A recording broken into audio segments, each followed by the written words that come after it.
June 24 அப்படின்னா? எல்லாரோட college லைஃப்லேயும் இப்படி ஒரு பொண்ணு இருக்கும், ட்ரீம் கேர்ள். காலேஜே அவள் பின்னாடி தான் சுத்தம், ஆனால் அவள் திரும்பி கூட பார்க்க மாட்டாள்.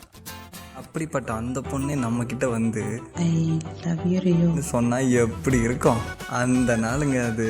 ஓ, அப்புறம் phone, SMS, WhatsApp, Telegram, Insta, x, signal, email, GPay, Paytm, இன்னும் என்னென்ன ஆப்லாம் இருக்கோ எல்லாத்துலேயும் நேரங்காலம் தெரியாமல் பேசணும். அதெல்லாம் புரியுது, ஆனால் இப்போ நீ ஏன் இப்படி பேசிகிட்டு இருக்க?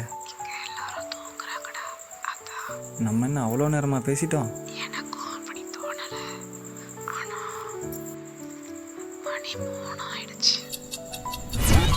இதுக்கு மேலே தூங்கி எந்திரிச்சு காலேஜுக்கு போன மாதிரி தான். நம்ம வேணா பீச்சுக்கு போகலாமா? அப்படி அந்த பீச்சில் என்ன தான் இருக்கும், எப்போ பார்த்தாலும் கூட்டமாக. டேய், சரி சரி போகலாம். அப்போ ஷார்ப்பா 10:30 அண்ணா ஸ்கொயர். அப்போ அடிக்கடி பீச்சுக்கு போவீங்களோ? பீச் மட்டும்தானா?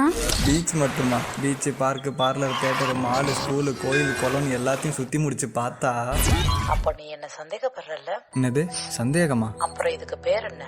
அப்போ அன்றைக்கி என் கிளாஸ்மேட் கவிதா காஃபி ஷாப்பில் சேஞ்ச் இல்லைன்னு சொல்லி சாக்லேட் கொடுத்ததுக்கு அவள் எதுக்கு உனக்கு சாக்லேட் கொடுத்தான்னு சொல்லி சண்டை போட்டு ஒரு வாரம் பேசாம இருந்தியா அது?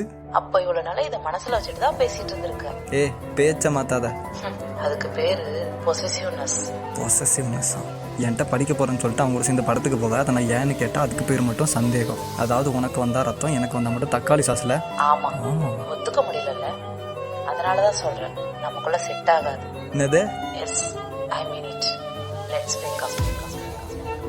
அப்புறம் உனக்கு ஒரு முறை சொன்னா புரியாதா? எனக்கு உன் குரலை கேட்கவே பிடிக்கல, வெறுப்பா இருக்கு. தயவு செய்து இனிமே எனக்கு கால் பண்ணாத.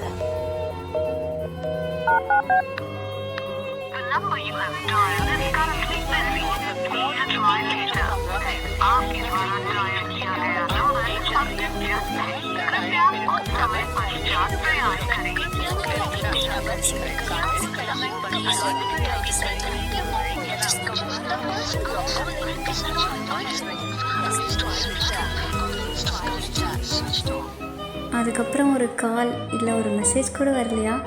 வந்துச்சு. அவளுக்கும் அந்த பையனுக்கும் மேரேஜ்னு என் ஃப்ரெண்டுக்கிட்ட இருந்து ஒரே ஒரு மெசேஜ் மட்டும் வந்துச்சு. அப்போ முடிவு பண்ணேன் என்னன்னு. அதான் இப்படி ஒரு பாட்டு போடணுன்னு. பிரேக்கப் சாங் எழுதி கொடுனா எழுதி கொடுக்க போகிறேன். அதை விட்டுட்டு சீன் ரெடி பண்ணி ஆர்டிஸ்ட்டை பிடிச்சி ரெக்கார்ட் பண்ணி அதுக்கு மியூசிக் போட்டு ஏன் உனக்கு இந்த வேலை? இல்லை, எடிட் பண்ணுற நேரம் போக நடிக்கலான்னு ஒரு ஐடியா. அதான். ஓ, உங்கள் இதுக்கு எங்களை இதுவாக்க பார்க்குறீங்க. இதுவா? ஊருகான்றது ஒன்றும் அவ்வளோ பெரிய கெட்ட வார்த்தை இல்லையே. தம்பி, பாட்டு தானே வரும், கிளம்புங்க. இல்லைப்பா, நான் என்ன சொல்ல வரேன்னு. யோ போயாண்ணா, நான் அடிக்கிறாங்களாமா கடுப்புகளை கிளப்பிக்கிட்டு. கூட இந்த அட்மின் வேற சப்போர்ட். பயமா இருக்குமோ?